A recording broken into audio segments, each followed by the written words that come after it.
Hello everyone. आज का हमारा जो टॉपिक है वो मैक्सवेल बोल्ट्जमैन वेलोसिटी डिस्ट्रीब्यूशन है कि मैक्सवेल ने एक ऐसा फंक्शन डिफ़ाइन किया जिसकी मदद से हम किसी एक आइडियल गैस की वेलोसिटी, मोमेंटम, काइनेटिक एनर्जी मालूम कर सकते हैं। इससे पहले लैप्लास ने ये बताया कि अगर हमें गैस के मॉलिक्यूल्स की वेलोसिटी और पोजीशन का पता है, इंस्टेंटेनियस पोजीशन एंड वेलोसिटी का पता है, तो हम इससे रिलेटेड गैस में जितने भी हमारे पैरामीटर्स हमें चाहिए होते हैं, रिक्वायर्ड होते हैं, उनको हम मालूम कर सकते हैं। तो उसी में बोल्ट्जमैन, हमने लास्ट टाइम पढ़ा था कि बोल्ट्जमैन ने एक प्रोबेबिलिटी डिस्ट्रीब्यूशन के बारे में बताया कि इसकी जो प्रोबेबिलिटी होती है किसी एक स्टेट की, वो उसकी एनर्जी पर डिपेंड करती है और वो एनर्जी वेरी करने से प्रोबेबिलिटी कैसे चेंज होती है वो हमने लास्ट टाइम पढ़ा था। उसी को मैक्सवेल ने यूज़ करते हुए एक डिस्ट्रीब्यूशन फाइंड आउट की जिसकी मदद से हम गैस के, आइडियल गैस के डिफरेंट पैरामीटर्स को मालूम कर सकते हैं। आप इस पैरामीटर को, इस डिस्ट्रीब्यूशन को ऐसे ही समझ सकते हैं कि जैसे आपने क्वांटम मैकेनिक्स में पढ़ा है कि जो वेव फंक्शन होता है उसका कॉम्प्लेक्स कॉन्जुगेट और वेव फंक्शन दोनों को मल्टीप्लाई किया जाए तो ये एक प्रोबेबिलिटी डेंसिटी कहलाता है। इसको हम प्रोबेबिलिटी डेंसिटी कहते हैं। तो प्रोबेबिलिटी डेंसिटी और इसी तरीके से जो वेव फंक्शन है वो हमें तमाम चीज़ें प्रोवाइड करता है क्वांटम मैकेनिक्स में। लेकिन यहाँ पे जो प्रोबेबिलिटी डेंसिटी का रोल होगा वही हमारी इस डिस्ट्रीब्यूशन का रोल होगा कि कोई फंक्शन हम मालूम करना चाहते हैं वेलोसिटी का, कोई फंक्शन मालूम करना चाहते हैं जो वेलोसिटी पे डिपेंड कर रहा है, तो इसका जो रोल है वो क्वांटम मैकेनिक्स में ऐसे ही है जैसे प्रोबेबिलिटी डेंसिटी का रोल होता है। तो हम लेट करते हैं कि कोई एक फंक्शन डिफाइन करते हैं।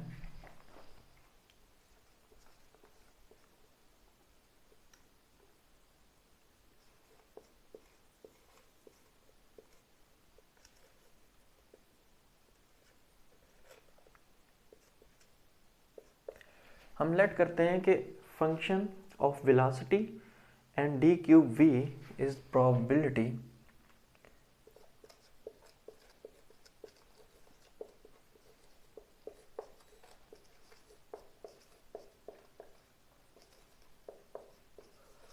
probability of finding a particle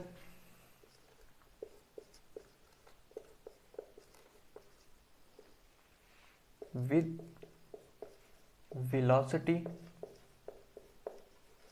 between v and v plus d cube v। जैसा कि मैं बता रहा हूँ कि इस फंक्शन का जो काम है वो ऐसे जैसे प्रोबेबिलिटी डेंसिटी का है। तो प्रोबेबिलिटी डेंसिटी को अगर हम मल्टीप्लाई करेंगे साथ में डी क्यू वी से तो फिर ये प्रोबेबिलिटी बनेगी। तो प्रोबेबिलिटी है किसी एक पार्टिकल की कि उसकी velocity v and v plus d cube v के दरमियान में उसकी वेलोसिटी की जो प्रोबेबिलिटी है वो कितनी है, वो ये फंक्शन बताएगा।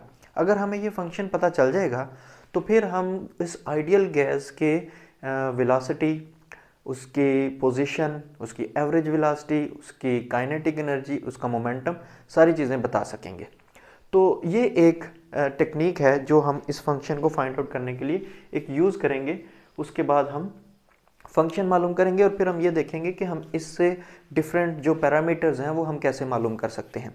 तो इस पूरे लेक्चर के अंदर हम इन्हीं चीज़ों को देखेंगे कि पहले इस फंक्शन को डिफ़ाइन करेंगे, फंक्शन को डिफ़ाइन किया, फिर हम इसको डिराइव करेंगे, इसका एक एक्सप्रेशन डिराइव करेंगे बोल्ट्जमैन स्टैटिस्टिक्स को यूज़ करते हुए, और फिर हम इसको अप्लाई करेंगे कि हम इससे कैसे वेलोसिटी को मालूम कर सकते हैं, एवरेज वेलोसिटी को मालूम कर सकते हैं, and then so on. Boltzmann statistics को यूज़ करेंगे और इस रिलेशन को देखेंगे कि ये किसके इक्वल लिखा जा सकता है। तो बोल्ट्जमैन के मुताबिक जो प्रोबेबिलिटी डिस्ट्रीब्यूशन होती है f v and d cube v will be proportional to e raised power minus e divided by kt। ये बोल्ट्जमैन फैक्टर कहलाता है और साथ में डी क्यूब वी, ये बोल्ट्जमैन फैक्टर कहलाता है exponential of minus E divide by के टी। तो ये हमने लास्ट लेक्चर में प्रूफ किया है कि ये प्रोबेबिलिटी इसकी प्रोपोर्शनल कैसे होती है। अब हम यहाँ पे अगर प्रोपोर्शनलिटी को ख़त्म करें तो f v and d cube v is equal to कोई constant, proportionality constant c and e raise to power minus energy, kinetic energy, and then kinetic energy को हम लिखेंगे half m and k t को हम beta लिख दें तो ये बीटा एम, 1/kt को बीटा लिखा और ये है v x square plus v y square and plus v z square. क्योंकि 3 कंपोनेंट्स हैं, वी स्क्र आएगा तो उसके 3 कंपोनेंट्स होने की वजह से ये एक्स वाई एंड जी में, एंड डी क्यूब वी। अगर मैं इसका सिर्फ एक डायमेंशन में लिखना चाहूँ, ये 3 डायमेंशंस में फंक्शन है, अगर मैं इसको 1 डायमेंशन लिखना चाहूँ कैलकुलेशंस आसान करने के लिए, तो हम लेट कर लेते हैं कि 1 डायमेंशन में कोई फंक्शन g है and g v just x component and d v x is equal to c prime e raise to power minus beta m divide by 2 into v x square and d v x. इसी तरह हम c prime के साथ ही इसी constant के साथ y को लिख सकते हैं और इसी कांस्टेंट के साथ हम z को लिख सकते हैं, और c प्राइम एक तरह से x के साथ भी आएगा, y के साथ भी आएगा, z के साथ भी आएगा। अगर ये c prime 3 c prime multiply हों तो ये आंसर c के इक्वल देंगे। 3 c प्राइम मल्टीप्लाई हुआ मतलब c prime cube will be equal to c। और यहाँ पे हमने जो लेट किया है वो बीटा की वैल्यू 1/kt है। अब मुझे इसमें से c प्राइम की वैल्यू मालूम करनी है, तो अगर मैं दोनों तरफ इंटीग्रेट कर दूं माइनस इन्फिनिट से plus infinite and g v x and d v x is equal to c prime integrate minus infinite to plus infinite and e raise to power minus ये जो बीटा m बाय 2 है, इसको मैं अगर alpha कह दूं तो ये अल्फ़ा वी एक्स स्क्र है, एंड माइनस यहाँ पे हमने लेट किया है जो बीटा m बाय 2 है, इसको हमने लेट किया है कि ये अल्फ़ा के बराबर है। इसकी मुझे इंटीग्रेशन रिक्वायर्ड है, तो इंटीग्रेशन के लिए इसका आंसर क्या होगा, लेफ्ट हैंड साइड का जो आंसर है ये प्रोबेबिलिटी है, तो प्रोबेबिलिटी माइनस इन्फिनिट से प्लस इन्फिनिट की तमाम प्रोबेबिलिटीज़ का जो सम होगा एक्स डायरेक्शन में की वेलोसिटी की वो 1 के इक्वल होगा। एंड नो सी प्राइम, और इसका आंसर मालूम करना है। अगर मुझे इसका आंसर मालूम करना है तो पहले हम इसकी लिमिट्स जो हैं वो 0 से infinite and e raise to power minus alpha v x square and d v x, यहाँ पे डी वी एक्स है। तो ये इस इंटेग्रल का मुझे आंसर मालूम करना है ताकि मैं c प्राइम की वैल्यू मालूम कर सकूं। इसको मैं इक्वेशन 1 कहता हूं, और इसमें ये वाला जो इंटेग्रल आ रहा है इसको अगर मैं i इंटेग्रल का नाम दूं तो इस i इंटेग्रल की वैल्यू मालूम करनी है। तो i इंटेग्रल को लेट करें, i is equal to integral 0 to infinite e raise to power minus alpha x square and d x. Variable change किया, वी एक्स की बजाय एक्स को यूज़ किया, और अगर मैं इसी तरह का इंटेग्रल एक और लेट करूं कि i is equal to 0 to infinite and e raise to power minus alpha y square and d y, तो इन दोनों इंटेग्रल्स को अगर मैं मल्टीप्लाई करूं तो ये आएगा I square is equal to 0 to infinite e raise to power minus alpha into x square plus y square and d x and d y. तो मैंने इन दोनों इंटेग्रल्स को मल्टीप्लाई किया। अब x square and y square जो value होती है स्फेरिकल कोऑर्डिनेट्स में वो आर स्क्र के इक्वल होगी, और d x and d y बराबर होता है r d r and d theta के।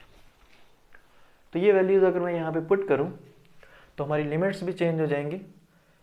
तो I square will be equal to integral e raised power minus alpha r square, x square plus y square की जगह पे r square, and d x and d y की जगह पे r d r and d theta. D theta की integration अलग और इसकी इंटीग्रेशन अलग। ये इंटीग्रेशन 0 to इन्फिनिट है आर की, और फर्स्ट क्वाड्रेंट में रहते हुए थीटा की फर्स्ट क्वाड्रेंट में, इस वजह से कि हम नेगेटिव लिमिट्स को ख़त्म कर चुके हैं, तो फर्स्ट क्वाड्रेंट में रहते हुए थीटा की जो लिमिट्स होंगी वो 0 से π/2 की होंगी। फर्स्ट इंटीग्रल को सॉल्व करने के लिए मैं लेट कर लेता हूँ u is equal to alpha r square. तो इसका मतलब है जो डिफरेंशियल होगा u का वो इक्वल होगा 2 alpha r and d r. तो यहाँ से 2 अल्फा इधर आके डिवाइड हो जाएगा, तो ये 1/2 alpha d u is equal to r d r के बराबर होगा। लिमिट्स चेंज नहीं होंगी। अगर मैं r की जगह पे 0 पुट करूँ तो u 0 होगा, और अगर r की जगह पे इन्फिनिट पुट करूँ तो भी u इन्फिनिट होगा। तो 0 to इन्फिनिट रहेंगी लिमिट्स। तो जो आई स्क्वायर का आंसर आएगा वो इक्वल होगा integral 0 to infinite E raised power minus u, और इस सारे की जगह पे 1/2 अल्फा एंड डी यू, और इस इंटेग्रल का जो आंसर है वो π/2 आएगा। ये 1/2 u बाहर आ जाएगा 2 अल्फा, और इसकी इंटीग्रेशन, तो इसकी इंटीग्रेशन ई रेज़्ड पावर माइनस u ही रहेगी, लेकिन इसके डेरिवेटिव से डिवाइड करेंगे और डेरिवेटिव -1 होगा, और इसकी लिमिट 0 to इन्फिनिट होगी, और π/2 साथ में वैसे का वैसे। अब इसमें लिमिट्स पुट करेंगे, π/2 और ये मिल जाएंगे।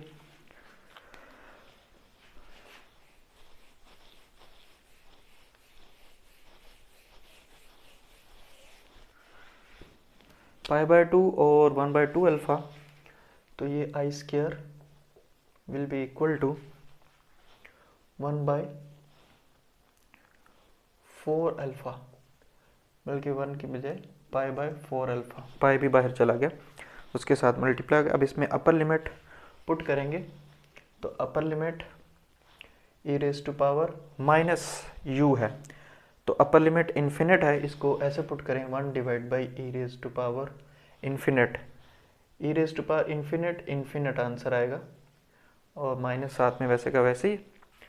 फिर माइनस लोअर लिमिट पुट करेंगे, 0 पुट करेंगे, तो -1/e रेज़ टू पावर 0, तो वो 1 आएगा आंसर। ये 1/इन्फिनिट 0 होगा, माइनस माइनस प्लस हो जाएगा, और ये आंसर 1 आएगा। तो ये आंसर आई स्क्वायर का जो आंसर है वो π/4 अल्फा आएगा, और यहाँ से आप कह सकते हैं कि जो आई की वैल्यू है वो π/4 अल्फा पावर 1/2 है। अब अल्फ़ा हमने लेट किया था, यहाँ पे जो अल्फ़ा की वैल्यू थी वो बीटा m/2 है, तो जो आई की वैल्यू है वो π/4 और अल्फ़ा की वैल्यू बीटा m/2 पावर 1/2। ये 2 इससे कैंसिल हो जाएगा, तो जो आई की वैल्यू आएगी वो π/2 बीटा एंड m पावर 1/2 आएगी। ये वैल्यू यहाँ पे पुट कर दें इस जगह पे। इक्वेशन 1 में हमने c प्राइम मालूम करना था, तो 1 इज इक्वल टू इक्वेशन 1 में अगर मैं पुट करूँ तो इक्वेशन 1 बन जाएगी 1 is equal to c prime into 2, and इस सारे इंटेग्रल का जो आंसर है वो ये है π/2 2 बीटा m पावर 1/2। अब ये 2 अगर मैं इसके अंदर लिखूं तो वो 4 लिखा जाएगा, 4, और अगर स्क्वायर रूट के अंदर लिखा जाए तो ये 2 से कैंसिल होगा, तो जो आंसर आएगा 1 is equal to c prime into 2 pi by beta m power 1/2। और सी प्राइम की वैल्यू मालूम करें तो c prime will be equal to beta m divide by 2 pi power 1/2। तो ये सी प्राइम की वैल्यू है जो हम मालूम करना चाहते थे, जिससे हमें इस डिस्ट्रीब्यूशन का पता चल जाएगा जो कि 1 डायमेंशन की डिस्ट्रीब्यूशन थी।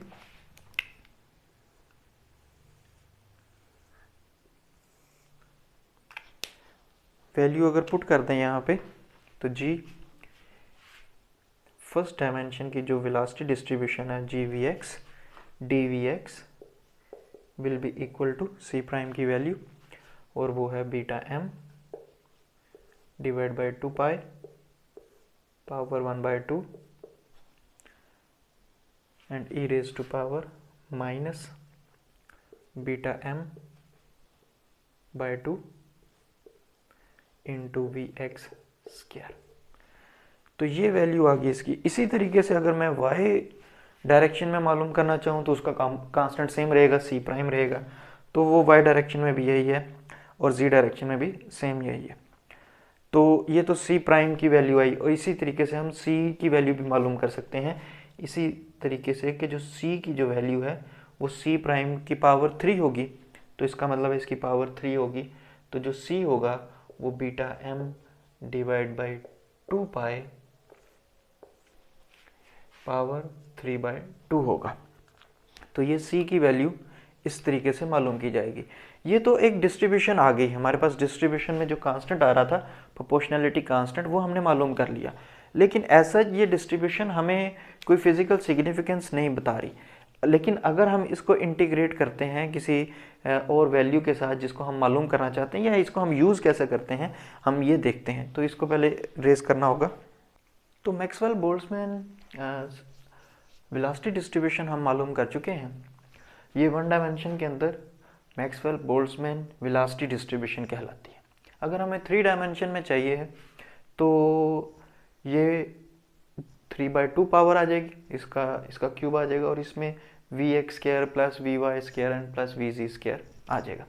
तो ये 1 डायमेंशन के अंदर मैक्सवेल बोल्ट्जमैन वेलोसिटी डिस्ट्रीब्यूशन तो आ गई है, लेकिन अब हम इसको यूज़ कैसे करते हैं और इसकी मदद से हम डिफरेंट पैरामीटर्स जैसा कि एवरेज वेलोसिटी या काइनेटिक एनर्जी कैसे मालूम कर सकते हैं, तो देखते हैं। तो इसको डायरेक्ट अप्लाई करने से पहले हम देखते हैं कि एवरेज वैल्यू या मीन वैल्यू किसे कहते हैं।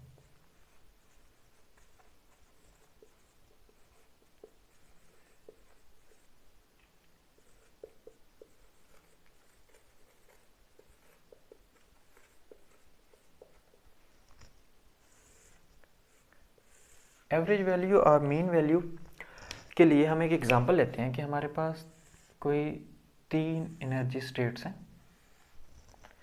इसकी एनर्जी कोई E1 है, इसकी एनर्जी कोई E2 है और कोई एनर्जी E3 है।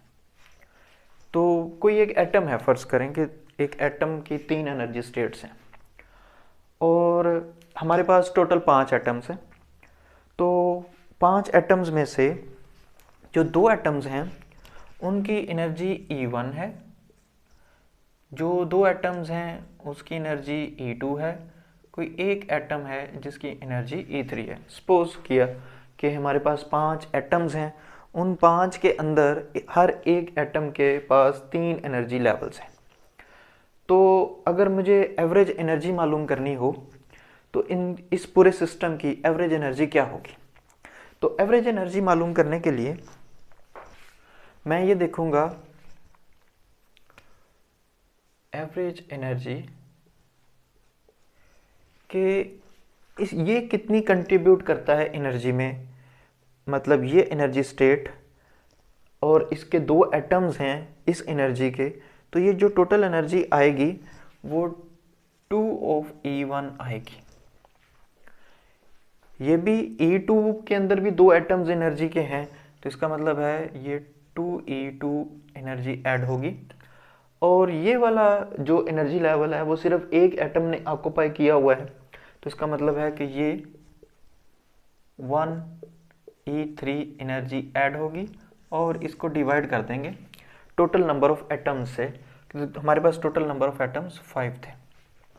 तो ये एवरेज एनर्जी मालूम करने का तरीकाकार है, या कोई भी एवरेज मालूम करने के लिए ये तरीकाकार है कि अगर हम उसके नंबर्स को उसकी एनर्जी के साथ मल्टीप्लाई करें तो वो एवरेज एनर्जी आएगी।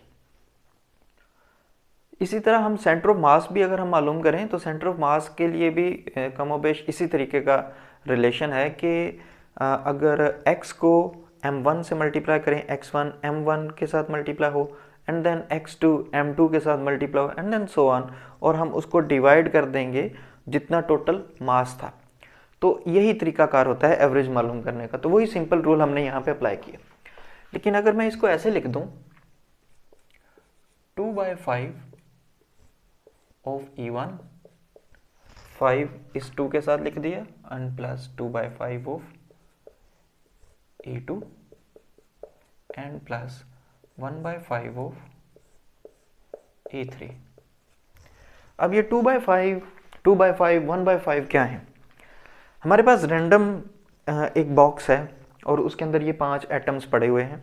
आपसे कहा जाए कि इसमें से कोई एक एटम उठाएं। आप कोई एक एटम उठाते हैं, एटम उठा नहीं सकते लेकिन आप फर्ज कर लें कि कोई एक बॉल है, तो हम उस बॉल को उठा रहे हैं, उसके पास एनर्जी ऐसी है। तो क्या प्रोबेबिलिटी होगी कि हमारे पास जो एटम हमने पिक किया है उसके पास एनर्जी ये वाली हो, E1 हो, E2 हो या E3 हो? तो क्योंकि इसके एटम्स 2 हैं तो इसके आने की प्रोबेबिलिटी इसकी प्रोबेबिलिटी से डबल है। तो इसकी प्रोबेबिलिटी 2/5 है। इसके आने की प्रोबेबिलिटी कि वो वाला एटम हम पिक कर लें कि जिसके पास एनर्जी E2 है, उसके पास प्रोबेबिलिटी, उसकी प्रोबेबिलिटी 2/5 है। और क्या प्रोबेबिलिटी है कि हम ये वाला एटम पिक कर लें कि वो वाला एटम जो अपनी E3 स्टेट में है तो उसकी प्रोबेबिलिटी कम है क्योंकि उसका नंबर कम है, इस वजह से उसकी प्रोबेबिलिटी 1/5 है। तो ये जो 2/5 एंड 2/5 एंड 1/5 है, ये असल में उस एटम की आने की प्रोबेबिलिटी है। तो ये प्रोबेबिलिटीज हैं। तो हम इसको लिख देते हैं कि ये कोई P1 एंड E1 है, प्लस P2 एंड E2 है, and plus P3 and E3 है। इसको हम ऐसे लिख सकते हैं, the summation I varies from 1 to 3 and Pi and EI, average energy. तो ये एक सिंपल सा रिलेशन है। यहाँ पे हमने एग्जांपल ली थी 5 एटम्स की, तो इसके 3 एनर्जी लेवल्स थे, इस वजह से ये 3 तक हमने इसको सम कर लिया और प्रोबेबिलिटी को एनर्जी के साथ मल्टीप्लाई किया तो ये एवरेज एनर्जी दे रही है। ये एक नया रिजल्ट आ गया हमारे पास कि एवरेज एनर्जी मालूम करनी है या कोई भी चीज़ एवरेज मालूम करनी है। तो अगर मुझे वेलोसिटी एवरेज मालूम करनी है तो वेलोसिटी को उसकी प्रोबेबिलिटी से मल्टीप्लाई करेंगे, सम कर लेंगे तो वो एवरेज वैल्यू आ जाएगी। तो अब यही काम हम एवरेज वेलोसिटी के लिए मालूम करना चाहते हैं। तो मीन वैल्यू का ये कॉन्सेप्ट हम इसके ऊपर अप्लाई करेंगे। तो हम कैसे एवरेज वेलोसिटी मालूम कर सकते हैं?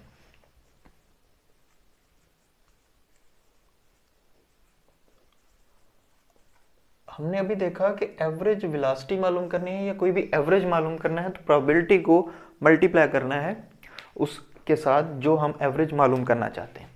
तो हम एवरेज मालूम करना चाहते हैं Vx एवरेज। तो ये इक्वल होगा कि हम प्रोबेबिलिटी को मल्टीप्लाई कर दें Vx के साथ। अब इसकी आने की प्रोबेबिलिटी क्या है? तो हमने ये प्रोबेबिलिटी डिस्ट्रीब्यूशन फाइंड की है जो मैक्सवेल बोल्ट्जमैन वेलोसिटी डिस्ट्रीब्यूशन है 1 डायमेंशन में। तो ये प्रोबेबिलिटी डिस्ट्रीब्यूशन है। तो हम प्रोबेबिलिटी की जगह पे ये रिलेशन लिखेंगे जो कि डिस्ट्रीब्यूशन है, प्रोबेबिलिटी डिस्ट्रीब्यूशन है beta m by 2 pi power 1/2 and e raise to power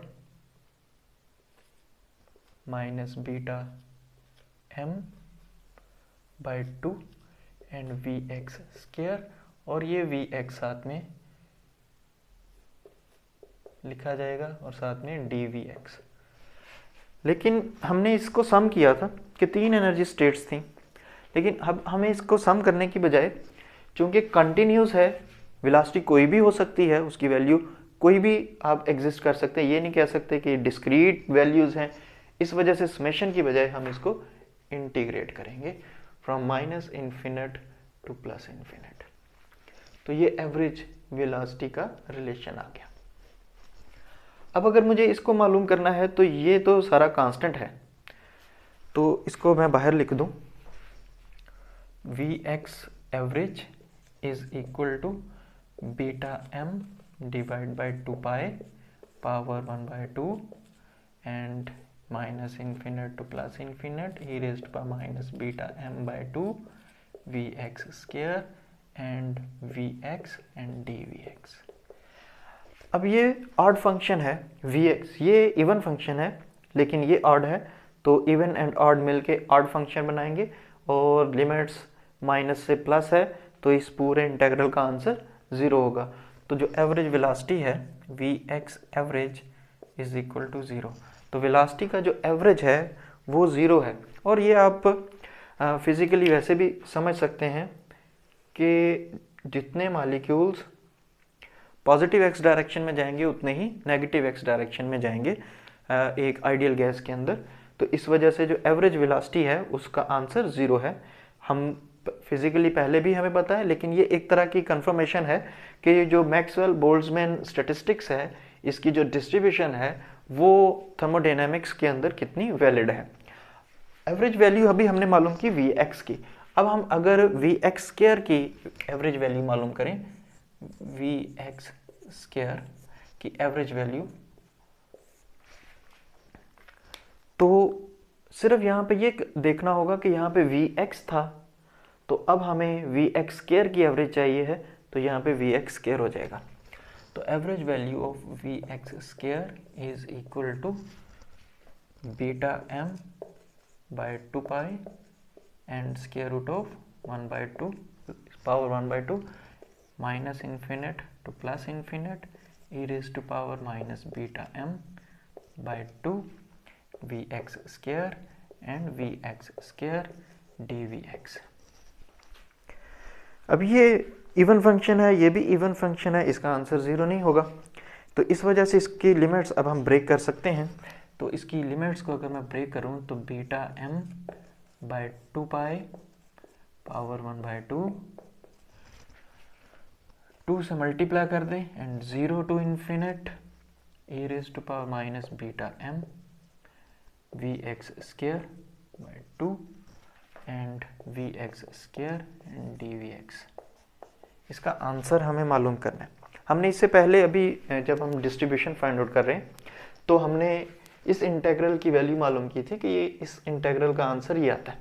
अब अगर मैं इसी को यूज़ करूं, अल्फ़ा हमने बीटा एम बाय 2 को कहा था, बीटा एम बाय 2 को हमने अल्फ़ा कहा था, तो इसी इंटीग्रल को दोबारा से यूज़ करें तो इस इंटीग्रल की वैल्यू मालूम करेंगे, और ये इंटीग्रल हमने 0 टू इन्फिनिट लेट किया था।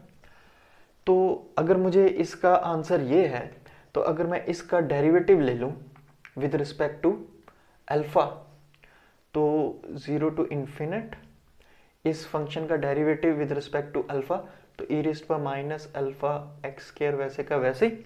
अब इसका डेरिवेटिव लेंगे, पूरे फंक्शन का डेरिवेटिव लिया तो पहला फंक्शन वैसे का वैसे ही, अब इसकी पावर का डेरिवेटिव, और इसके पावर जो है वो माइनस एक्स स्क्वायर देगी और साथ में डी एक्स, ये इसका डेरिवेटिव आ गया। और यहाँ पे भी derivative d by d alpha into pi by 4 alpha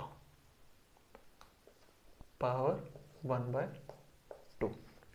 तो ये माइनस बाहर लिखा जाएगा, वो पावर इसको मिल जाएगा, तो ये 0 to infinite x square e raised power minus alpha x square d x is equal to minus d by d alpha pi by 4 alpha power 1/2। तो इसका जो आंसर है, मतलब इस इंटेग्रल का जो आंसर होगा माइनस बीटा m/2 जो है वो अल्फा है हमारा यहाँ पे। तो इस पूरे इंटेग्रल का जो आंसर है वो इस वाले फैक्टर का डेरिवेटिव है और साथ में माइनस है। अब ये देख लेते हैं कि इसका आंसर किसके इक्वल आएगा। इसका अगर मुझे डेरिवेटिव लेना है तो पावर शुरू में -1/2 π/4 अल्फा, पावर 1/2 है तो पावर में से एक कम, 1/2 -1 मीन्स -1/2, और फिर पावर के बगैर का डेरिवेटिव। अब पावर के बगैर अगर मैं इसका डेरिवेटिव लूँ तो π/4 पहले आ जाएगा और साथ में अल्फा स्क्वायर आ जाएगा। ये पावर के बगैर का डेरिवेटिव। माइनस पावर आएगी और साथ में इसकी पावर एक कम होगी तो एक माइनस आएगा, तो ये माइनस इसको प्लस कर लेगा। अब इसको अगर सॉल्व करें, सिंप्लीफाई करें इसको, तो ये रिलेशन क्या गिवन होगा, -1/2 है तो ये 1/2 4 alpha divide by pi power 1/2, और ये है pi divide by 4 alpha square. ये सारे का आंसर है। ये वैल्यू अगर मैं यहाँ पे पुट कर दूं तो average value Vx square average will be equal to beta m/2 pi power 1/2 2, वैसे का वैसे ही इस पूरे इंटेग्रल का आंसर इसके इक्वल है मल्टीप्लाई 1/2 4 अल्फा की वैल्यू बीटा m बाय 2 पाई है पावर 1/2 एंड पाई बाय 4 अलहदा लिख दें और 1 बाय अल्फा स्क्वायर अलहदा लिख दें। और अल्फा स्क्वायर अगर हम लिखेंगे तो इसका मतलब ये है बीटा m/2 बीटा m/2 की बजाय नीचे है अल्फा स्क्वायर तो इसको न्यूमरेटर में लिखें अल्फा स्क्वायर, तो ये आंसर आएगा 2 बाई बीटा m स्क्वायर। इस सारे को सिंप्लीफाई करें तो जो Vx स्क्वायर एवरेज वैल्यू आएगी वो एवरेज वैल्यू जो आएगी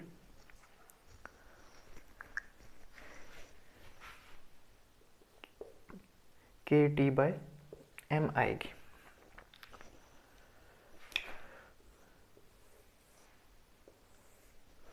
जो कि नॉन जीरो है। अब ये Vx स्क्वायर की वैल्यू है। इसी तरीके से अगर मुझे एवरेज काइनेटिक एनर्जी मालूम करनी है तो एवरेज काइनेटिक एनर्जी के लिए 3 आएंगी। यहाँ पे मालूम कर लेते हैं कि average kinetic energy is equal to half mv square, and v square के लिए half mvx square plus vy square and plus vz square. अब इसकी जो एवरेज वैल्यू है Vx स्क्वायर की वो ये है, Vy स्क्वायर की भी यही आएगी और Vz स्क्वायर की भी यही आएगी। तो इसकी जो डायरेक्शन है उसके ऊपर डिपेंडेंट नहीं है। तो इनको अगर मैं ऐड करूं तो 1/2 m और इसका आंसर 3kT/m आएगा। m से कैंसिल होगा तो एवरेज काइनेटिक एनर्जी का जो आंसर है वो 3/2 ऑफ kT है, जो कि आप थर्मोडायनामिक्स में जानते हैं कि एवरेज काइनेटिक एनर्जी का आंसर 3/2 kT होता है। तो ये एक तरह से और हमने वेरिफिकेशन की कि कितनी ये वैलिड है ये मैक्सवेल बोल्ट्जमैन डिस्ट्रीब्यूशन, कि इसकी मदद से हम काइनेटिक एनर्जी मालूम कर सके हैं और मोमेंटम मालूम कर सकते हैं। तो कोई भी वैल्यू, कोई भी पैरामीटर, जैसे लैप्लास ने कहा था कि अगर हमें पोजीशन और वेलोसिटी का पता है तो हम सब चीज़ें बता सकते हैं, तमाम पैरामीटर्स बता सकते हैं। तो उसकी एक तरह की एक्सरसाइज है कि हमने एक डिस्ट्रीब्यूशन को यूज़ करते हुए ये वाली पैरामीटर्स जो हैं वो बताए हैं, तो ये कितने वैलिड हैं। नेक्स्ट हम देखेंगे कि मैक्सवेल बोल्ट्जमैन स्पीड डिस्ट्रीब्यूशन क्या है।